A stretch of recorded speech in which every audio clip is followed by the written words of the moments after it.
জেলে আছে, আমার মনে হয় না এরা জেলে আছে এবং আসামির মতো আছে।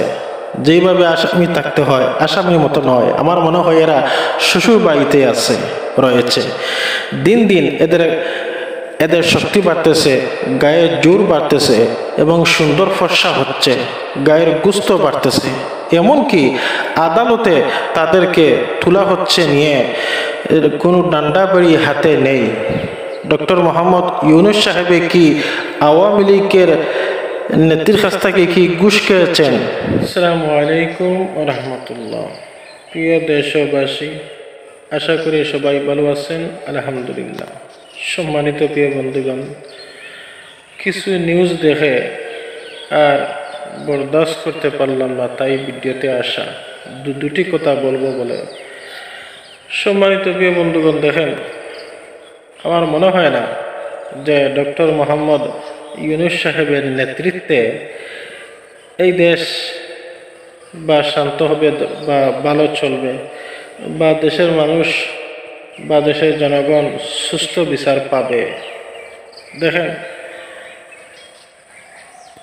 আওয়ামী লীগ সন্ত্রাসীদের ক্ষমতার আমলে যেই সমস্ত আলেমগণ, নির্দোষী আলেমগণ বিনা অপরাধে জেল জুলুম কেটেছে এবং কীরকম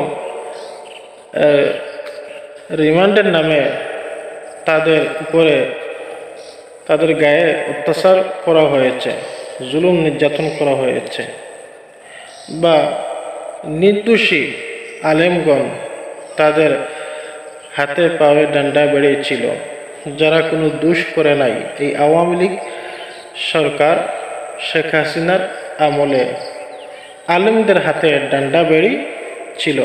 এটা জিন ইনসান আকাশ বাতাস সবাই, এই দেশের মানুষ সাক্ষী আছে, সব কিছু সাক্ষী আছে, সবাই দেখেছে।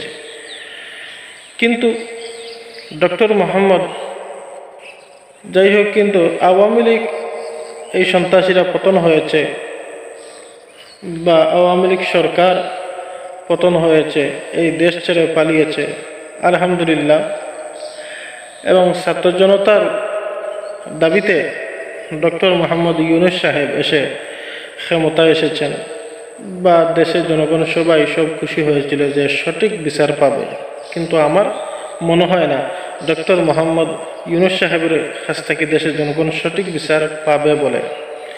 দেখেন, আওয়ামী লীগের আমলে আলিমের হাতে ডান্ডা বেড়ি ছিল, যারা কোনো দোষ করে নাই, নির্দোষী আলেমগণের হাতে ডান্ডা বেড়েছিল। কিন্তু আওয়ামী লীগ, এই খুনি সন্ত্রাসীরা যারা বর্তমানে জেল জুলুম খাটতেছে, এরা কি শ্বশুর বাড়িতে আছে? আমার মনে হয় তো এরা শ্বশুর বাড়িতে আছে। আমার মনে হয় এরা শ্বশুর বাড়িতেই আছে।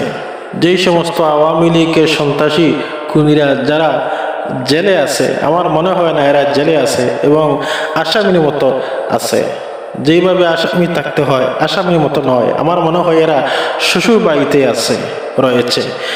দিন দিন এদের শক্তি বাড়তেছে, গায়ের জোর বাড়তেছে এবং সুন্দর ফর্সা হচ্ছে, গায়ের গুস্ত বাড়তেছে।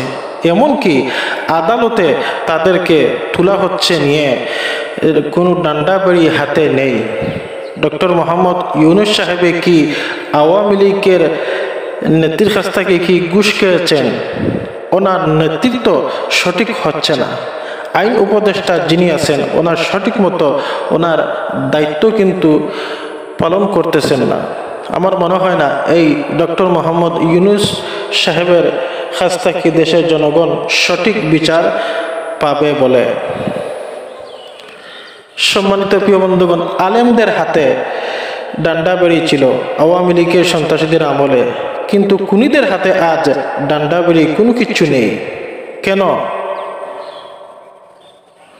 যাই হোক, আমার কথাগুলো যদি সঠিক থাকে তাহলে আপনারা আমার প্রতিবাদে সামিল থাকবেন। সবাই সুস্থ থাকেন, ভালো থাকেন। আসসালামু আলাইকুম ওয়া রাহমাতুল্লাহ।